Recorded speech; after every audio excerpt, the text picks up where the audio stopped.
So you've been touring, well, you've been promoting this album all over Europe. Now you're in Canada, next to the States. Yeah.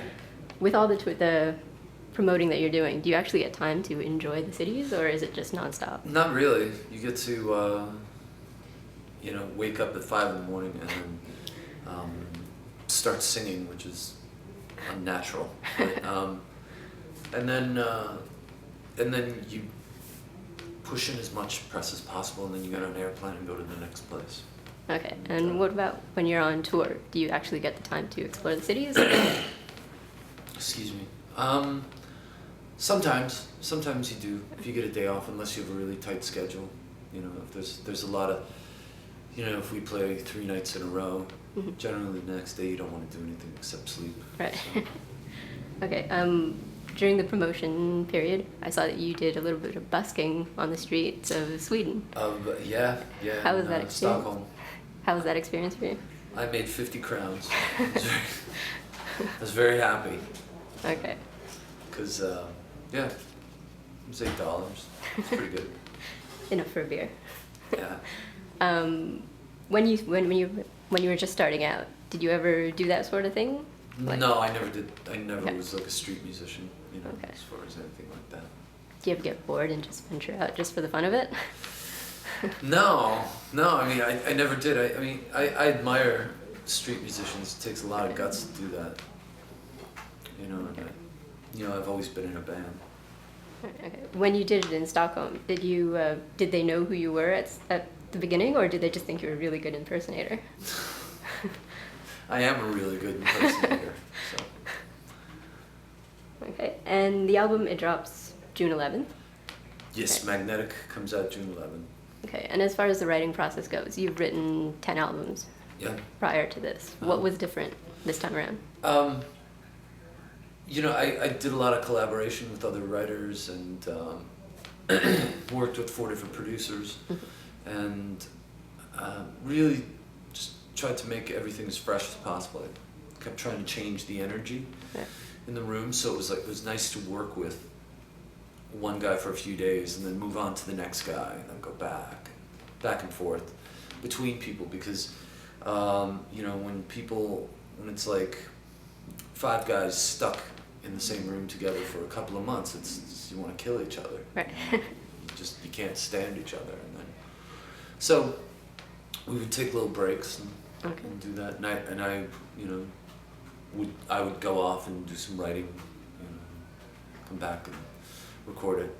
It was good. It worked out really, really well. Okay. And you mentioned you work with multiple producers. Mm-hmm. How did you go about choosing who you would I went about choosing them.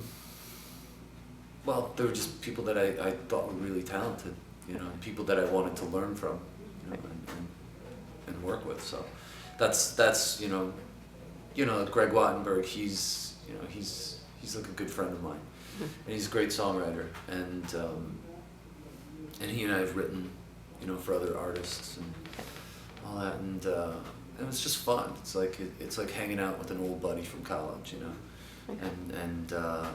and writing music with them. Was it like that with all the producers, or oh yeah, were there some brand new people? It was fun. Like John Shanks, he's very driven. He's very determined, and it was. I learned a lot from him. He's got probably the most serious work ethic, that I've ever witnessed in my life. And he's just monstrously talented musician. And he's got a great ear. Okay. And off of Magnetic, which songs do you think are going to be the best songs that translate over to the live shows? Wow. You know what? We've been playing a few of them. Come to Me seems to do really well. Nobody even knows it. And they only know it from YouTube. Right. But people are singing that song already with us, which to me is a good indicator of that song. Rebel Beat goes over really, really well. People know that now. There's a song called When the World Breaks Your Heart that, although it has a really depressing title, is actually a really fun song. Right. So far everything we've done live has really kind of come off well. Okay.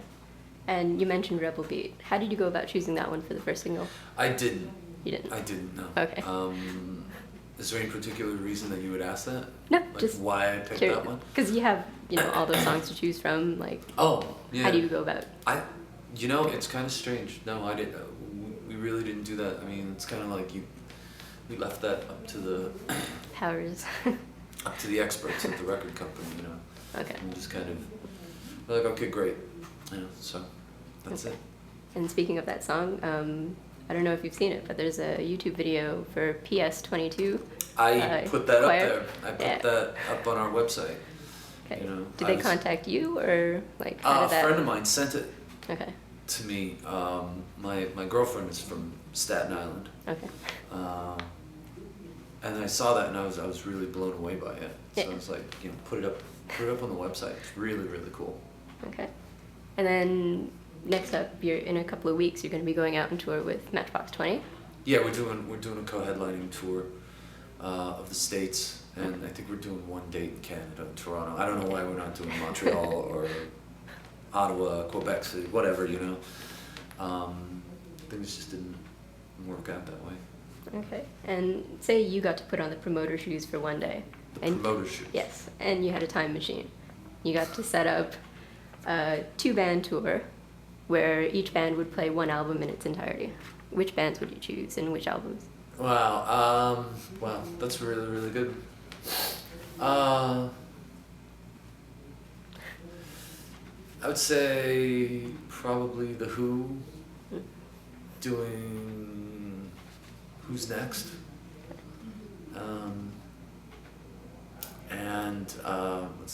else?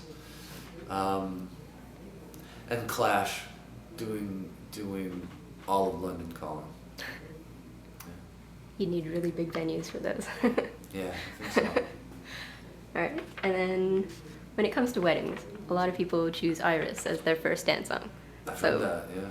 You have a wedding coming up, and if it's not too much of a personal question, have you guys decided what your first dance song is? No, we haven't. We haven't at all. And it would, we were sitting on the back porch the other day, listening to music, trying to figure that out, and it hasn't come to us yet. So. Okay. And we went on Twitter and we asked a couple of people what kind of questions they would ask you if they were given the chance. And so from Matt Carty, he wants to know if you're going to ever get back on Twitter, like with your own account. Oh, I don't know. People keep telling me to do that, but I would. The problem with me and Twitter was that there's always going to be someone on there that's going to be a smartass. Yeah. And if I'm tired enough or they say the wrong thing, if somebody makes a nasty comment about your girlfriend or something, it's just I just go at them. Right. I can't help it, So so I don't know if Twitter's a good thing for me, but I don't know. I guess I could try again. Okay. You could always use the official one. Yeah, I guess I could do that. Yeah, I could don't yell at I could just text what I want to say to someone and have them type it in for me. Okay, and then the next question was from RC. TF25. It's a little bit different. But do you prefer jam, marmalade, peanut butter, or Marmite on your toast? Jam. All right. Any specific flavor, or? Raspberry, definitely. Okay, and then RC wants to know if during the upcoming tour with Matchbox 20, if you guys are planning anything special that you can let us in on? Well, if we told anybody, it wouldn't be special, would it? Okay, so we gotta wait for the first show. There's a certain element of surprise that would be great.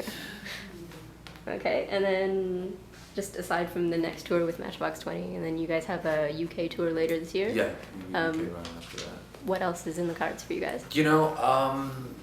Right now that's all I'm really thinking about is that, and other opportunities will wind up presenting themselves, and we'll go with those when they come. Okay, all right. Great. That's it. Thank you so much.